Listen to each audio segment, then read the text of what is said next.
The Prime Minister is set to confirm this week that the date, dubbed Freedom Day, will mark the end of lockdown measures domestically.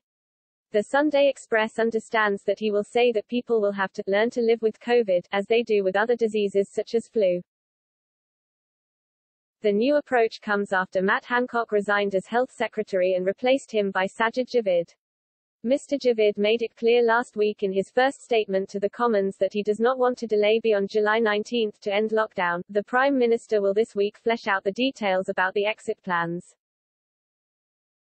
But last night a senior Whitehall source said, the message will be that it is time for a return to common sense and personal responsibility.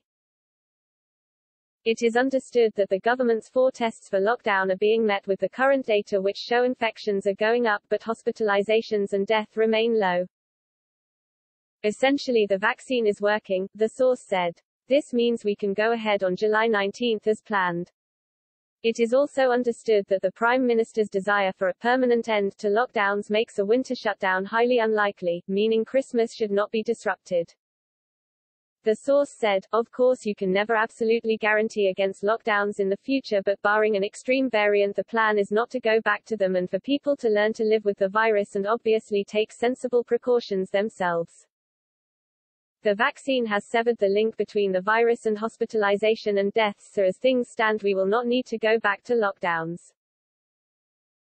The government also expects to receive the results on the reviews on COVID certification, often referred to as vaccine passports, and social distancing to come out this week. They are expected to provide more evidence that people in Britain will be able to go ahead with their normal lives. The source said, one important development will be that there will be no legal obligation to wear masks anymore. There will be guidance for people to take precautions if they think it is necessary, but all measures will be strictly voluntary and cannot be legally enforced.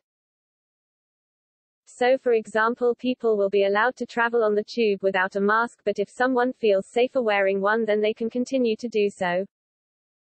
However, people hoping to go abroad this year for their summer holidays may be forced to wait more time.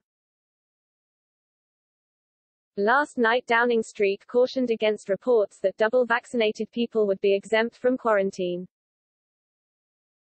A Number 10 source said, the double vaccine pass is something we are considering as part of the post-Step 4 world, but nothing firm and we aren't near a decision on it. Dr. Bharat Pankania, a senior clinical lecturer in communicable diseases at the University of Exeter's Medical School, said he thought it was perfectly okay for people who had received 2 doses of a coronavirus vaccine to be exempt from quarantine measures. He said, the gold standard would be to be cautious even if you have been immunized twice, in other words, fully immunized. However, as a measured action going forward I think it is okay and my reasons are as follows. An immunized person is less infectious and furthermore the testing of people who are in quarantine isolating is pretty inaccurate, so balancing both, I think it is perfectly okay. News of the lifting comes as it emerges that dozens of Conservative backbenchers threatened to rebel against the government if there was any attempt to delay the end of lockdown further following the 4 weeks added to the original June 21 deadline. One of the 2019 intakes said, a number of us have been discussing this on WhatsApp groups. Many of us reluctantly agreed to the 4-week delay, but we have told our whips that enough is enough. The damage this is doing to the country economically is too great, and with the vaccine rollout we need to end lockdown on July 19. There will be a much bigger rebellion if the government tries to extend it again or reintroduce measures. Another MP, who described himself as a loyalist, said, we have all reached the end of the road with this thing. It is time to return to normal and start trying to repair the economy. A third added, the change of health secretary has been positive and it looks like we are on our way to a more sensible outcome. I don't believe the Prime Minister wants to extend again, but if he did dozens of us would rebel. He would probably need Labour votes to get it through. Meanwhile, members of the Conservative group, the COVID Research Group, are urging the government to ensure that guidance is not written in a way that allows insurance companies, schools or other institutions to force an extension of the measures. Penistone and Stocksbridge MP Miriam Cates said, the Health Secretary has indicated that all COVID legislation will be lifted on the 19th of July and I warmly welcome this, but social distancing guidance must also be removed. As long as government recommendations around mask wearing, home working, singing and indoor capacity remain in place, it is inevitable that insurance companies will prevent businesses, churches etc. from operating as normal.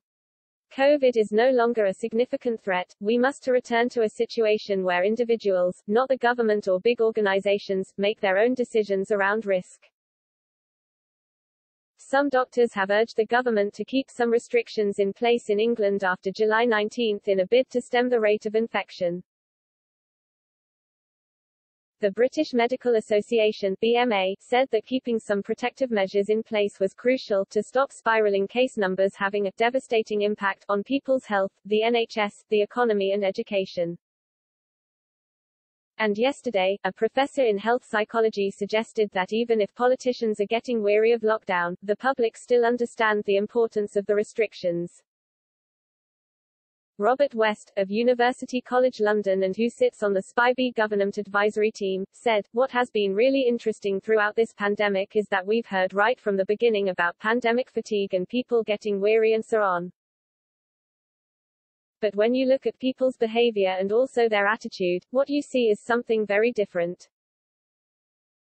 He told Times Radio, "By and large, although the politicians might be getting a bit weary of it, people really understand the importance of the measures and the restrictions. The lifting of restrictions is also likely to be resisted by campaigners calling for a zero-COVID approach. This sees measures kept in place until the virus has been eliminated.